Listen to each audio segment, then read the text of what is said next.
તમારું 10માનું બેઝિક જોયું હતું, બરાબર. હવે 11મા માટે આપણે જોઈશું. એના માટે સૌથી પહેલા આપણે એકમ વર્તુળની વ્યાખ્યા સમજીશું, બરાબર. અને એના ઉપરથી ત્રિકોણમિતીય બિંદુઓ અને એ બિંદુઓ ઉપરથી ત્રિકોણમિતીય ગુણોત્તરો આપણે સમજીશું, બરાબર. ચલો, તો સૌથી પહેલા એકમ વર્તુળ એટલે શું? જો આપેલ વર્તુળનું કેન્દ્ર, એક વર્તુળ દોરીએ, બરાબર, એનું કેન્દ્ર શું હોય? ઉગમ બિંદુ. કેન્દ્ર ઉગમ બિંદુ અને તેની ત્રિજ્યા એટલે કે આ ત્રિજ્યા 1 એકમ હોય. અહીંયા આપણે દોરી છે આ કેન્દ્ર શું છે? ઉગમ બિંદુ. જો યામ શું લીધા એના? કેન્દ્રના યામ 0 0, એટલે એનું કેન્દ્ર શું થયું? ઉગમ બિંદુ તથા 1 એકમ ત્રિજ્યાવાળા વર્તુળને શું કહેવાય છે? શું કહેવાય છે? એકમ વર્તુળ કહે છે. શું કહેવાય? કોને કહેવાય? તો કે આપેલ વર્તુળનું કેન્દ્ર શું હોય? ઉગમ બિંદુ તથા આ જે છે એની ત્રિજ્યા છે એ કેટલી હોય? 1 એકમ. 1 એકમનો મતલબ 1 કિલોમીટર હોય, 1 મીટર હોય, 1 સેન્ટીમીટર હોય, બરાબર. અથવા એવું પણ લખી શકો 2 સેન્ટીમીટર બરાબર 1 એકમ, કંઈ પણ મતલબ શું હોય? 1 એકમ હોય, બરાબર. 1 એકમ હોય તેવા વર્તુળને શું કહેવાય છે? એકમ વર્તુળ કહેવાય છે, બરાબર. એકમ વર્તુળ ક્લિયર? હવે એકમ વર્તુળ પરના, ધારો કે આપણે આ દોરીએ છે એકમ વર્તુળ, એ શેના પર દોરીએ છે? શેમાં? યામ સમતલમાં જ દોરીએ છે. તો હું અહીંયા એકમ વર્તુળ દોરું તો આ શું હોય? મારે આ બધું 1 એકમ હોય. અહીંયા આમ દોરી નાખું, બરાબર. તો આ 1 એકમ થયું. અહીંયા યામ શું થાય? 1 0 લખ્યા. અહીંયા આ y અક્ષ પર શું થાય? તો 0 1. આ ઉગમ બિંદુ છે એટલે આ x અક્ષ થાય, આ y અક્ષ થાય, બરાબર. આ 0 0 થાય, આ 0 1 થાય, આ -1 0 થાય. જે આપણે લખ્યા છે અહીંયા આ બિંદુ આગળ એના યામ 0 1 થાય.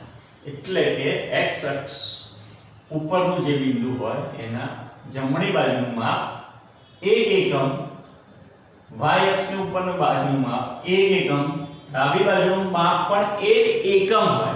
પણ જમણી બાજુ, ડાબી બાજુ આપણે જઈએ ઉગમ બિંદુની, તો આ શું હોય? x નું મૂલ્ય માઈનસ. આપણે સંખ્યા રેખા દોરીએ ને તો શું લખીએ? અહીંયા 0, અહીંયા 1, અહીંયા -1. આ શેના માટે? x અક્ષ માટે. પણ y અક્ષ હોય તો આ 1 અને આ -1. એટલે હું અહીંયાથી આમ વર્તુળ દોર દઉં, આ એકમ વર્તુળ થઈ ગયું. ક્લિયર? એકમ વર્તુળ એટલે એનું કેન્દ્ર શું હોય? ઉગમ બિંદુ જ હોય અને ત્રિજ્યા એની 1 એકમ. ક્લિયર? હવે આ વર્તુળ પર કોઈ પણ બિંદુ આવેલું હોય તેને શું કહેવાય છે? ત્રિકોણમિતીય બિંદુ કહેવાય છે. શું કહેવાય છે? ત્રિબિંદુ અથવા ત્રિકોણમિતીય બિંદુ, બરાબર. ત્રિકોણમિતીય બિંદુના યામ જનરલ આપણે કોઈ પણ બિંદુ આવેલું હોય એના યામ હોય યામ સમતલમાં. તો એ ધારો કે P બિંદુ છે તો યામ સમતલમાં હોય તો એના યામ શું થાય? P x y. ઉગમ બિંદુ પર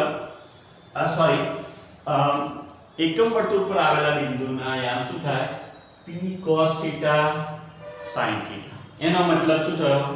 કે P x y બરાબર r cos θ r sin θ. પણ શેના પર છે બિંદુ? એકમ વર્તુળ પર. એટલે શું થાય? r બરાબર 1 એટલે P cos θ sin θ. મતલબ હવે તમારે યામ સમતલ યાદ રાખવાનું. યામ સમતલમાં શું લેવાનું? x બરાબર cos θ, y બરાબર sin θ, બરાબર. યામ સમતલમાં x બરાબર શું થશે? cos θ, y બરાબર sin θ, બરાબર. હવે જો અહીંયા આ સમજી લો, આમાં 0 થી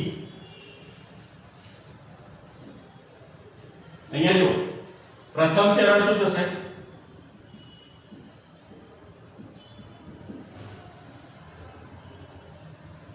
ખૂણો AOB બરાબર શું થશે? પ્રથમ ચરણ. આ જે આખું છે ને એ શું થશે? પ્રથમ ચરણ. એટલે એકમ વર્તુળમાં આટલો ભાગ અને યામ સમતલમાં આટલો ભાગ એ તમારો શેનો થશે? પ્રથમ ચરણ. જો કોઈ બિંદુ અહીંયા છે px qx mn બરાબર, તો એ ઉગમ બિંદુ પરનું બિંદુ નથી, સોરી એકમ વર્તુળ પરનું બિંદુ નથી. એકમ વર્તુળ પરના બિંદુ હંમેશા શેના પર હોય? એકમ વર્તુળ પર. બરાબર.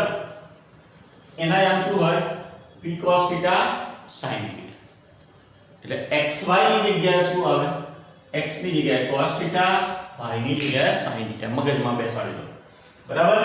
તો ખૂણો AOB પ્રથમ ચરણ, એટલે અહીંથી આટલું આ પ્રથમ ચરણ. ખૂણો દ્વિતીય ચરણ, ખૂણો શું લખશે? BO A' એ દ્વિતીય ચરણ. પછી A' O B' તૃતીય ચરણ અને ખૂણો B' O A ચતુર્થ ચરણ. આ યાદ રાખજો છોકરાઓ. બરાબર. જેમ આપણે યામ સમતલમાં ચરણ શીખ્યા છે એના એ જ ચરણ છે, પણ અહીંયા તમારે એકમ વર્તુળ પર લેવું હોય તો પ્રથમ ચરણનો ભાગ આટલો, દ્વિતીય ચરણનો ભાગ આટલો, તૃતીય ચરણનો ભાગ આટલો, ચતુર્થ ચરણનો ભાગ આટલો. બરાબર. બાકી યામ સમતલમાં બધો જ આવે, પણ એકમ વર્તુળમાં આવશે. ક્લિયર? બરાબર. બીજી વસ્તુ સમજી લઈએ. જો આ એકમ વર્તુળ છે, આ એની ચાપ છે L. PA બરાબર શું થશે? ચાપ. ચાપનું મૂલ્ય શું છે? L. સૂત્ર શું હતું? રેડિયન માપ બરાબર ચાપ છેદમાં ત્રિજ્યા. ચાપ છેદમાં ત્રિજ્યા બરાબર શું થશે? L * r થશે. આ થીટા, આ કયો ખૂણો કહેવાશે? અંશ માપમાં અંશ કહેવાશે, અને રેડિયન માપમાં આ શું કહેવાશે? રેડિયન માપ લેશો ત્યારે ચાપ છેદમાં ત્રિજ્યા લેવાશે. હવે અહીંયા જુઓ તમે, આ જે આપણે આગળ સાબિત કર્યું ને sin² θ + cos² θ, એ અહીંયા પણ નિત્યસમ તમને મળશે. તો આ અહીંથી આટલું માપ શું થયું? અને ત્રિકોણ શું લઈ લો? ત્રિકોણ OPM માં શું થાય? OP² બરાબર OM² પ્લસ PM². આ થીટાની કઈ બાજુ થઈ? આ સામેની બાજુ, આ પાછળની બાજુ. સામેની બાજુને આપણે શું લીધું છે? y, પાછળની બાજુને x. આનું શું થશે? r² બરાબર x² પ્લસ y². જો આગળના આપણે એમાં જોયું હતું એનું એક સૂત્ર આવી ગયું. r² વડે ભાગી નાખો એટલે અહીંયા 1 થાય. અહીંયા શું થાય? r² એટલે શું? r એટલે શું? કર્ણની લંબાઈ. કર્ણની લંબાઈ r બરાબર અહીંયા શું છે? 1. r બરાબર શું છે? 1 છોકરાઓ. ત્રિજ્યાનું માપ કેટલું છે? 1. એટલે અહીંયા 1 મૂકો. અહીંયા x² પ્લસ y² એટલે અહીંયા શું આવશે? x એટલે શું લેવાનું? cos² θ plus sin² θ. થઈ ગયો? આ રીતે પણ તમે એનો મેળવી શકો. બરાબર. તો યાદ શું રાખવાનું? એકમ વર્તુળ એટલે શું? એકમ વર્તુળ એટલે જેની ત્રિજ્યા 1 એકમ હોય અને કેન્દ્ર શું હોય? ઉગમ બિંદુ. તેવા વર્તુળને એકમ વર્તુળ કહેવાય. એકમ વર્તુળ પરના દરેક બિંદુઓને શું કહેવાય છે? ત્રિબિંદુ અથવા ત્રિકોણમિતીય બિંદુ કહેવાય છે. ત્રિકોણમિતીય બિંદુના યામ p cos θ sin θ.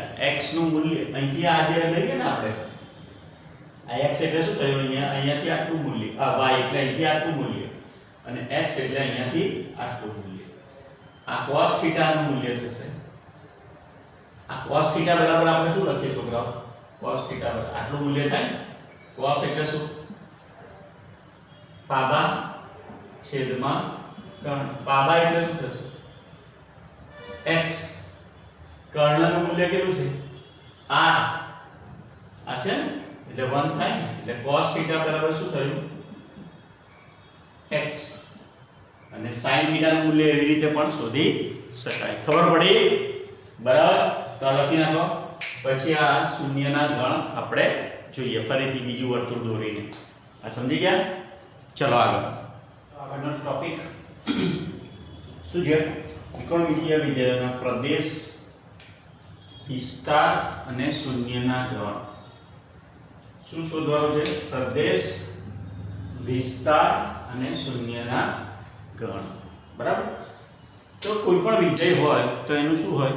પ્રદેશ હોય, સહપ્રદેશ હોય, વિસ્તાર હોય અને એ વિધેય કઈ કિંમતો માટે શૂન્ય થાય છે એ કિંમતોને વિધેયનો શૂન્યના ગણ કહેવાય છે. પ્રદેશ એટલે એની શક્ય એટલી કિંમતો કે જેથી એ વિધેય શક્ય બને. સહપ્રદેશ એટલે કે પ્રદેશની શક્ય એટલી કિંમતોને આપણને અનુલક્ષીને સહપ્રદેશમાંથી અનન્ય કિંમત મળે. બરાબર. એને સહપ્રદેશ કહીશું. વિસ્તાર, વિસ્તાર એટલે પ્રદેશના ઘટકોને અનુલક્ષીને સહપ્રદેશમાંથી મળતી કિંમતોના ગણને શું કહેવાય છે? એનો વિસ્તાર. વિસ્તારને બીજી રીતે સમજીએ તો વિધેયનો મહત્તમ કિંમત અને ન્યૂનતમ કિંમત. બરાબર. કોઈ પણ વિધેય હોય એનો વિસ્તાર, એનો મતલબ શું થાય? એ વિધેયની મહત્તમ અને ન્યૂનતમ કિંમત. બરાબર. કેટલી નાની કિંમત કેટલી છે અને વધુ કિંમત કેટલી છે એને શું કહેવાશે? વિધેયનો વિસ્તાર કહેવાશે. શૂન્યના ગણ. શૂન્યના ગણ એટલે કે એ વિધેયની કઈ કિંમતો માટે વિધેયનું મૂલ્ય શૂન્ય થાય છે એને શું કહેવાય છે? એના શૂન્યના ગણ કહેવાય છે. બરાબર. આપણી પાસે ત્રિકોણમિતિય મેઇન વિધેયો બે કયા? sin અને cos. કયા? મુખ્ય ત્રિકોણમિતિય વિધેય કયા? sin cos. બરાબર. એટલે કે sin નો વિસ્તાર r છે, cos નો વિસ્તાર પ્રદેશ r છે. બંનેનો પ્રદેશ અને સહપ્રદેશ બધાનો આ બધા કેવા વિધેયો છે? વાસ્તવિક વિધેયો છે. વાસ્તવિક વિધેયો છે એટલે એનો સહપ્રદેશ હંમેશા શું હોય? r નો ઉપગણ હોય. બરાબર. એટલે r જ લખી નાખીએ. બરાબર. એટલે કે એનો વિસ્તાર r નો ઉપગણ હોય અથવા સહપ્રદેશ પણ શું હોય? એનો r હોય. બરાબર. એટલે મુખ્ય બે વિધેયો sin અને cos. એનો પ્રદેશ આપણે શું લઈએ છીએ? હંમેશા વાસ્તવિક સંખ્યા. r એટલે વાસ્તવિક સંખ્યા. સહપ્રદેશ પણ શું થશે? એનો વાસ્તવિક સંખ્યા. બરાબર. વિસ્તાર એટલે આપેલ વિધેયની મિનિમમ અને મેક્સિમમ કિંમત. બરાબર. એ શેમાંથી મળશે તમને? પ્રદેશ, સહપ્રદેશમાંથી. બરાબર. તો બે વિધેય મુખ્યનો પ્રદેશ શું છે? r. sin cos નો સહપ્રદેશ પણ r છે. જ્યારે tan cot sec cosec આ બધાના જ પ્રદેશ અને સહપ્રદેશ અથવા વિસ્તારની કિંમત શેના પર આધારિત છે? sin cos પર આધારિત છે. બરાબર. તો આપણે જોઈએ કઈ રીતે. બરાબર. તો અહીંયા એક કોઠો બનાવ્યો છે ને? પ્રદેશ, સહપ્રદેશ, વિસ્તાર, શૂન્યના ગણ. આ બધી કેવી રીતે કિંમતો મળે છે એ આપણે એકમ વર્તુળ દ્વારા સમજીશું. શેના દ્વારા? એકમ વર્તુળ દ્વારા. એકમ વર્તુળ દોરીશું તો એનું કેન્દ્ર કઈ રીતે દોરીશું? જો હંમેશા એકમ વર્તુળમાં શું કહેવાય? અહીંયા જો આ શું છે? યામ, કાર્ટેશિયન યામ પદ્ધતિ. આ x અક્ષ અહીંયા દોરીએ yx અને એના ઉપર જ આપણે શું કરીશું યામ સમતલમાં જ આપણે એકમ વર્તુળ દોરીશું. એકમ વર્તુળ એટલે કે જેની ત્રિજ્યા આ શું હોય 1 એકમ. અહીંયાથી કોઈ પણ લો, આ પણ એની ત્રિજ્યા થાય, આ પણ એની ત્રિજ્યા થાય, આ પણ એની ત્રિજ્યા થાય. કઈ OA OB OA' અને OB' એની ત્રિજ્યા થાય. એનો મતલબ કે વર્તુળ પરના જે બિંદુઓ છે જે અક્ષો પર આવેલા છે, x અક્ષ પર કયા બિંદુઓ છે A અને A' એટલે આ બરાબર, B અને B'. તો એના યામો શું લખી શકાય? પહેલા તો આનો આ 1 એકમ છે, ત્રિજ્યા x અક્ષ પર છે, x અક્ષ પર ના બિંદુનો y યામ શું થાય? 0 થાય. એટલે અને x યામનું મૂલ્ય શું થાય? 1 એકમ એટલે 1 0 થાય. y અક્ષ પર x યામ શું થાય? 0. આ કેટલું છે? 1 એકમ જ છે, બરાબર, એટલે 0 1 થાય. આ કેટલું છે? ઉગમ બિંદુથી ડાબી બાજુ છે એટલે, અને આ એકમ છે, 1 એકમ છે એટલે આ બિંદુના યામ A' ના યામ શું થાય? -1 0. સમજી લેજો કઈ રીતે આ થાય છે તે. B' બિંદુના યામ શું થશે? y અક્ષ પર છે અને એ ક્યાં છે? ઉગમ બિંદુથી નીચે તરફ, એટલે કે આ ત્રિજ્યા છે, ત્રિજ્યા 1 એકમ છે, પણ B' ના યામ શું થશે? તો કે 0 -1. x યામ 0 થશે અને y યામનું મૂલ્ય -1 થશે છોકરાઓ, બરાબર. તો આટલું આપણે દોરી શકીએ આના ઉપરથી. બીજી વસ્તુ, હવે કોઈ પણ એકમ વર્તુળ દોરીએ છીએ એટલે આપણે વૃત્તીય આપણને શું મળશે? વિધેયો. વૃત્તીય વિધેયો એટલે ત્રિકોણમિતીય વિધેયો. વિધેયો આવશે એટલે એને થીટા આવશે. આગળ આપણે ભણી ગયા કે એક વર્તુળ એટલે કે એક પરિભ્રમણ કરીએ ત્યારે 2π રેડિયન જેટલું એક પરિભ્રમણ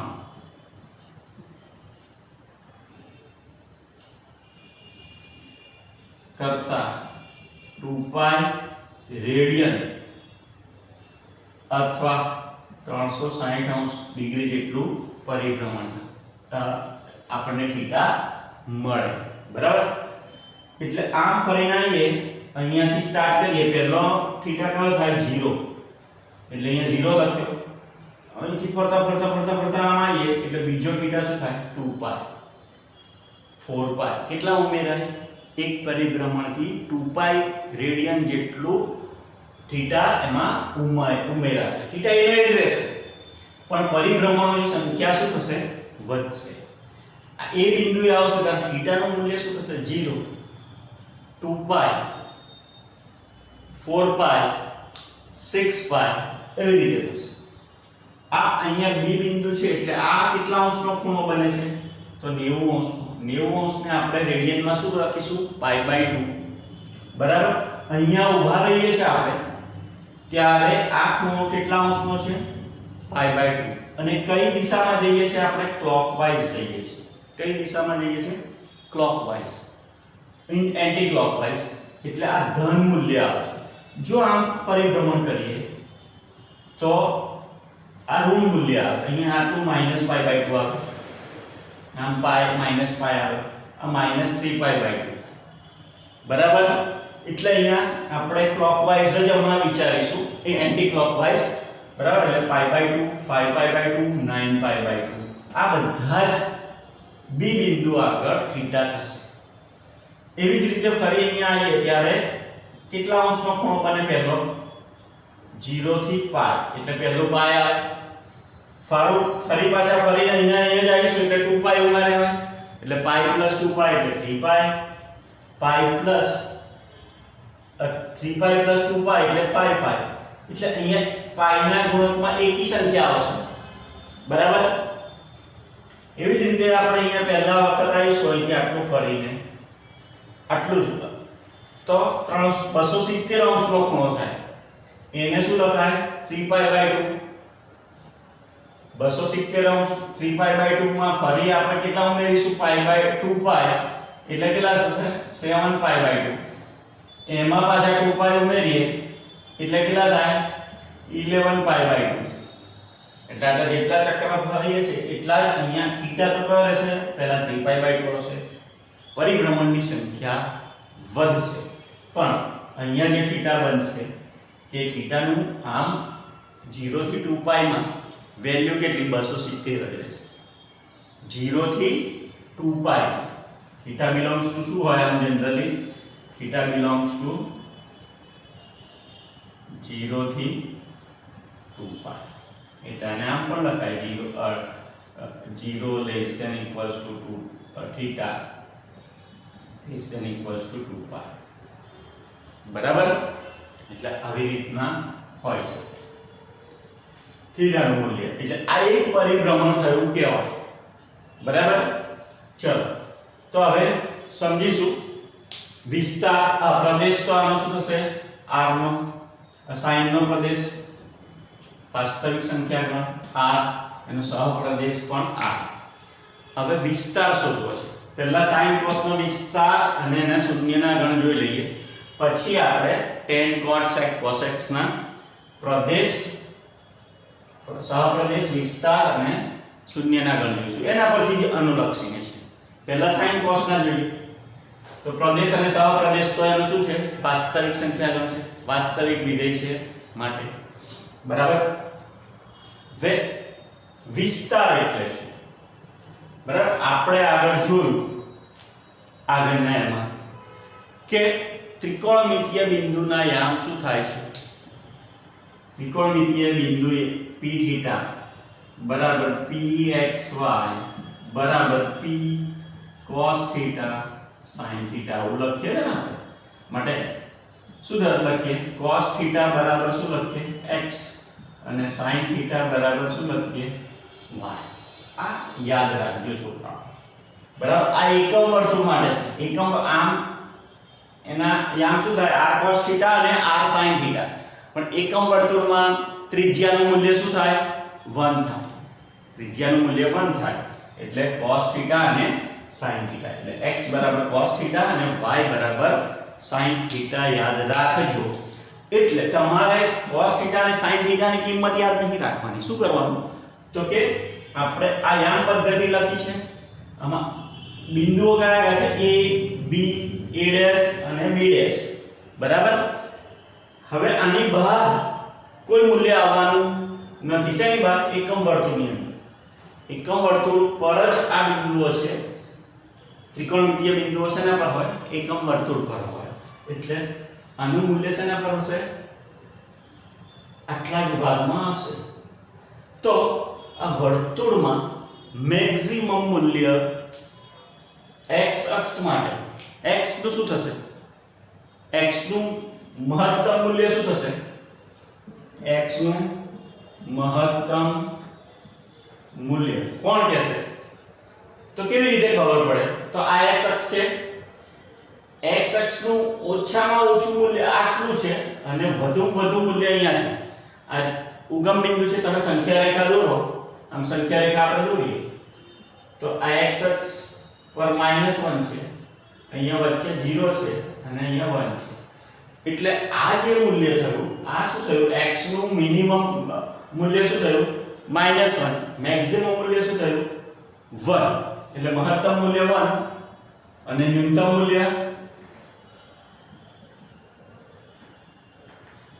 -1 એનો મતલબ એનો વિસ્તાર શું થયો -1 થી 1 શેનો cos x x બરાબર શું છે આપણી પાસે તો કે cos θ x બરાબર શું છે cos θ તો cos θ નું મહત્તમ મૂલ્ય કેટલું થયું 1 અને ન્યૂનતમ મૂલ્ય કેટલું થયું -1 બરાબર તો cos θ નો વિસ્તાર આપણે શું લખી શકીએ cos θ belongs to ત્રણ રીતે લખ્યું છે જો અમે cos θ belongs to -1 થી 1 એટલે કે cos θ નું મૂલ્ય -1 થી 1 માં સમૃદ્ધ અંતરાલમાં આવી શકે બરાબર -1 અને 1 બંને આવી શકે કારણ કે એ બિંદુ આગળના એના યામ છે બરાબર પછી બીજી કઈ રીતે માનાંકની રીતે પણ લખ્યું cos θ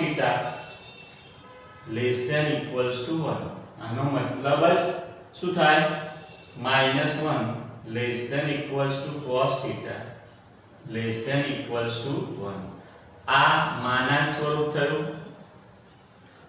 આ અંતરાલ અસમતા સ્વરૂપ થયું અને આ કયું થયું અંતરાલ સ્વરૂપ એટલે આપણે ત્રણેયની કિંમત એકની જ કિંમત ત્રણ રીતે દર્શાવી છે cos નો વિસ્તાર ખબર પડી ગઈ છોકરાઓ sin એટલે શું તો કે y નું મિનિમમ અને મેક્સિમમ મૂલ્ય શોધવાનું તો એ શેના પરથી મળશે આપણને તો કે આપણને y અક્ષ કેવો છે આ રીતે આવે y અક્ષ અહીંયા એનું મેક્સિમમ મૂલ્ય એટલે 1 થયું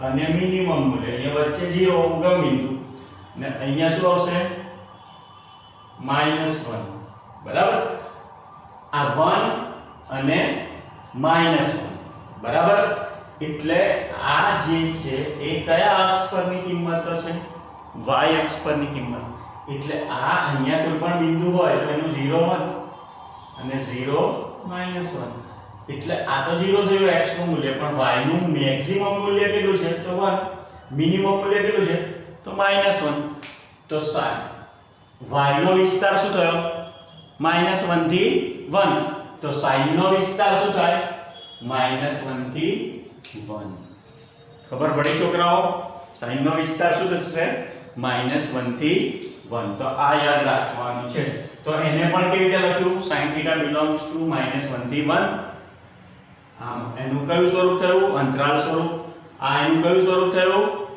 માનાંક સ્વરૂપ અને આ કયું સ્વરૂપ થયું એનું અસમતા સ્વરૂપ બરાબર ત્રણમાંથી જે પણ યુઝમાં આવતું હોય એ રીતે આપણે લખી શકીએ ચાલો લખી નાખો બરાબર પછી આપણે જોઈએ sin અને cos ના શૂન્યના ગણ શું જોઈએ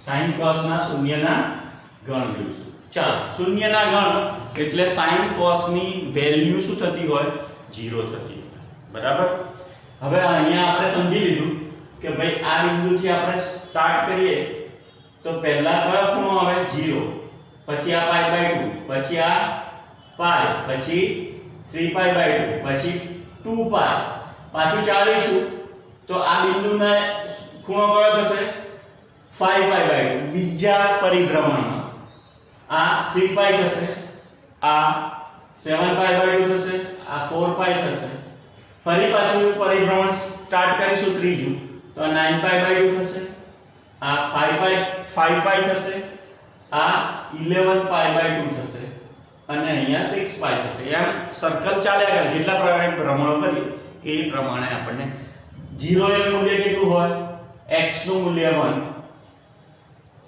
y નું મૂલ્ય 0 એટલે કે 0 એ θ બરાબર 0 હોય ત્યારે x બરાબર 1 થાય એટલે કે cos θ નું મૂલ્ય 1 થાય અને sin θ નું મૂલ્ય 0 થાય એ જ વસ્તુ θ બરાબર 2π હોય ત્યારે cos θ નું મૂલ્ય 1 થાય sin θ નું મૂલ્ય 0 થાય θ બરાબર 4π હોય ત્યારે cos નું મૂલ્ય 1 હોય sin નું મૂલ્ય 0 થાય એટલે કે 0 2π 4π 6π અનંત સુધી ત્યારે cos નું મૂલ્ય શું થાય 1 થાય અને sin નું મૂલ્ય શું થાય 0 થાય તો sin 0 કયા જગ્યાએ થાય છે એ જોઈએ આપણે sin θ 0 ક્યાં થાય 0 એ થાય પછી ફરીને પાછા અહીંયા આવીએ અહીંયા પણ 0 થાય છે ને પાઈ y નું મૂલ્ય 0 એટલે sin નું મૂલ્ય શું થાય 0 એટલે પાઈ પછી 2π પછી પાછા ફરીને આવીશું એટલે બીજા રાઉન્ડમાં શું આવશે અહીંયા 3π અહીંયા 4π એટલે અનંત સુધી થશે તો આને વ્યાપક સ્વરૂપે લખવું હોય તો શું થાય હવે બીજી એક વસ્તુ સમજી લો આ આપણે એન્ટી ક્લોકવાઇઝ ફરીએ છીએ ત્યારે 0 પાઈ 2 પાઈ 3 પાઈ 4 પાઈ આવે છે, પણ આપણે જો ક્લોકવાઇઝ કરીએ તો થીટાનું મૂલ્ય આગળ આપણે શીખી ગયા શું આવે, થીટાનું મૂલ્ય -π/2 -π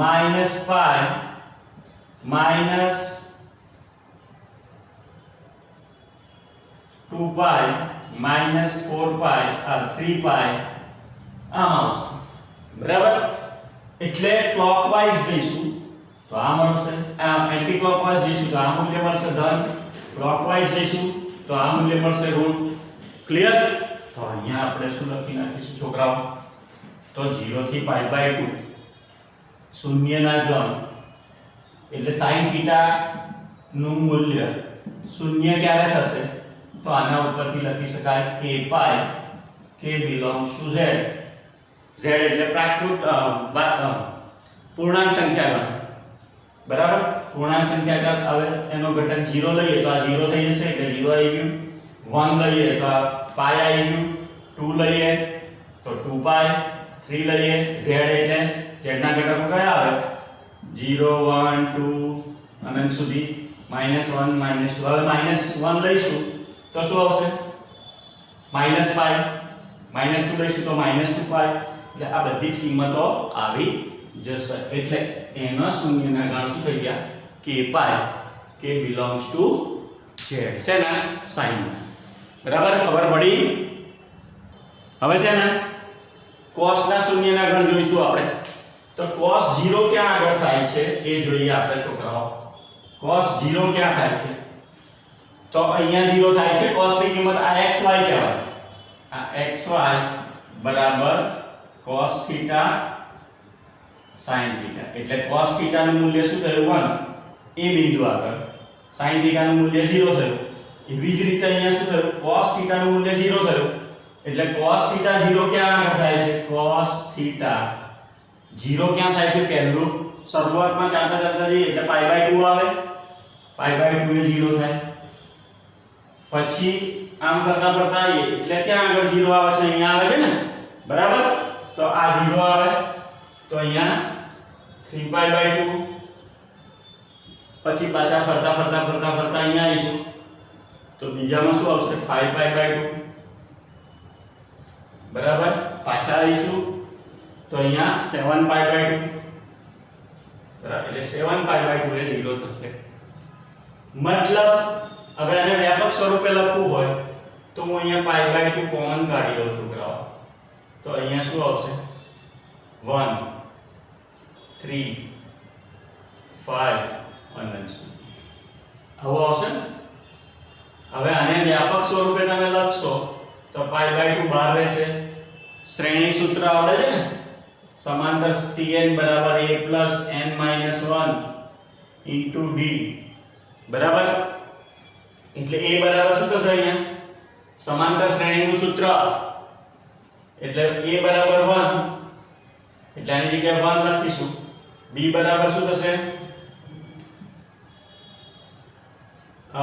n બરાબર એટલે 1 n - 1 * d એટલે 2, એટલે શું થાય π/2 1 + 2n - 2 એટલે શું થશે, એટલે 2k + 1 π/2 k belongs to z, અથવા 2k - 1 π/2 k belongs to z, બેમાંથી કંઈ પણ તમે લખી શકો।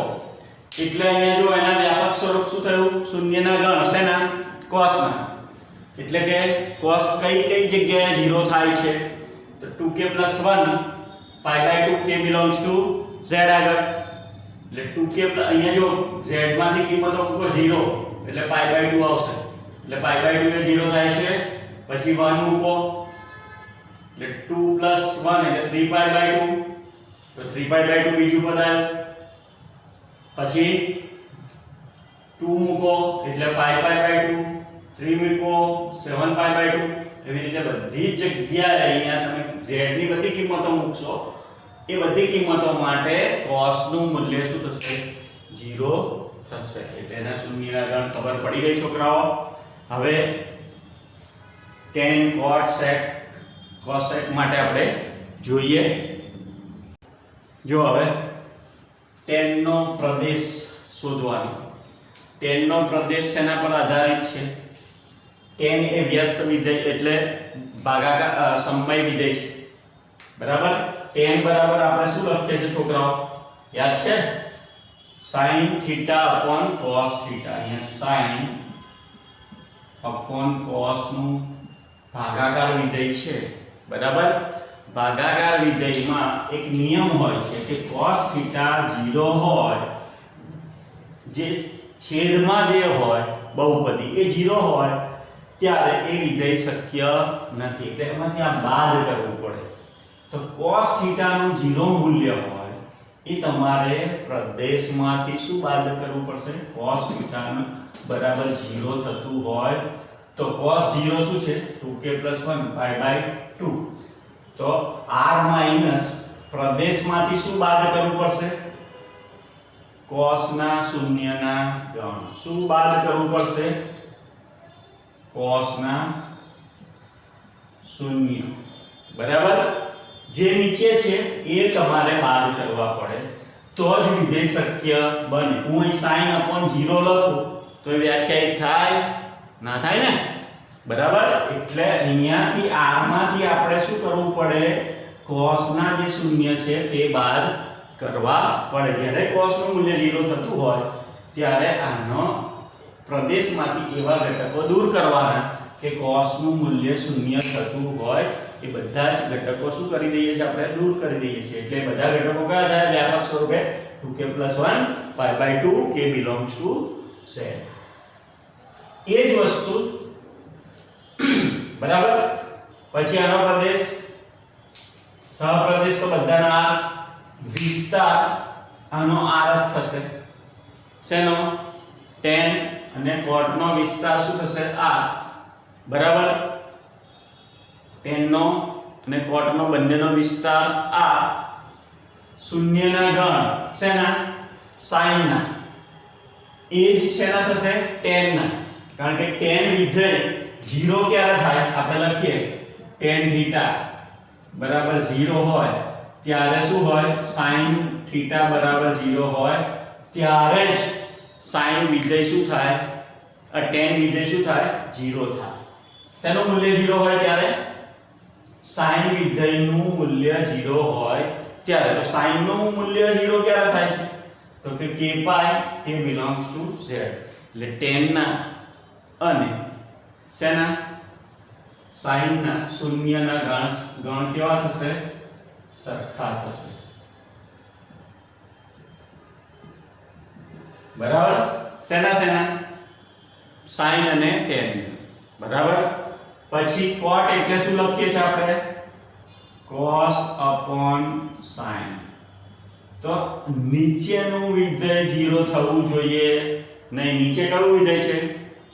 sin. આ 0 થાય તો cot વિધેય શક્ય નથી. તો આપણે r માંથી કઈ કિંમતો બાદ કરીશું? તો કે sin ના શૂન્ય. sin નો શૂન્ય શું છે? k r - k k belongs to z. બરાબર? પ્રદેશ r એનો વિસ્તાર r એને ત્રણ રીતે લખ્યો છે. r cot theta < infinitive અથવા -infinitive cot theta infinitive. આ રીતે બધી લખી શકાય. હવે cot ના શૂન્યના ગણ એટલે કોના શૂન્યના ગણ? cot ના શૂન્યના ગણ એટલે કોના શૂન્યના ગણ? તો કે અંશમાં જે વિધેય હોય તે cos 0 હોય ત્યારે cot નું મૂલ્ય શું થાય? 0 થાય. બરાબર? તો એના શૂન્યના ગણ એટલે જે cos ના છે 2k + 1 pi/2. બરાબર? બંનેના ગણ કેવા છે? સરખા. 2k + 1 pi/2 k belongs to z. એના પછી આવે છે તમારે sec. sec એટલે cosec એટલે શું? 1/sin. એટલે આ ક્યારે શક્ય ના થાય કે sin 0 હોય ત્યારે. તો એના પ્રદેશમાંથી શું બાદ કરી નાખો? r - k sin ના 0. આ એટલે sin ના 0 બાદ કરો એટલે એનો પ્રદેશ મળે, સહપ્રદેશ. તો આ એનો વિસ્તાર શું થશે?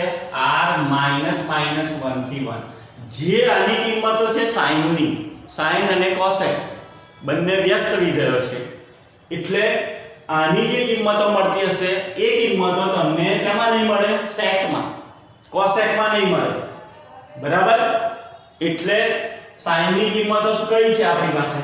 sin બરાબર શું છે? -1 થી 1 લઈએ તો એના -1 થી ઓછી કિંમતો cosec ની હશે અને 1 થી વધુ હશે. એટલે એને લખાય કઈ રીતે? r માઈનસ વિવૃત અંતરાલનો -1 એને cosec theta greater than equals to 1 અથવા એને લખાઈશું cosec theta less than -1 or cosec theta greater than equals to 1 લખી શકાય. એ જ વસ્તુ શેમાં આવશે? cos માં, sec માં. cos sec એટલે શું થશે? 1/cos. તો આ 0 હશે તો આ 0 થશે, આમાંથી 0 બાદ કરી નાખીશું. બરાબર? એનો પ્રદેશ આના શૂન્યના ગણ મળશે નહીં, આના પણ મળશે નહીં, કારણ sin 0 થશે તો આ વિધેય શક્ય બનશે નહીં. ઉપરનું તો કઈ 0 થવાનું નથી, એટલે cosec અને sec ના શૂન્યના ગણ શક્ય નથી. બરાબર? તો આટલું ફટાફટ લખી નાખો.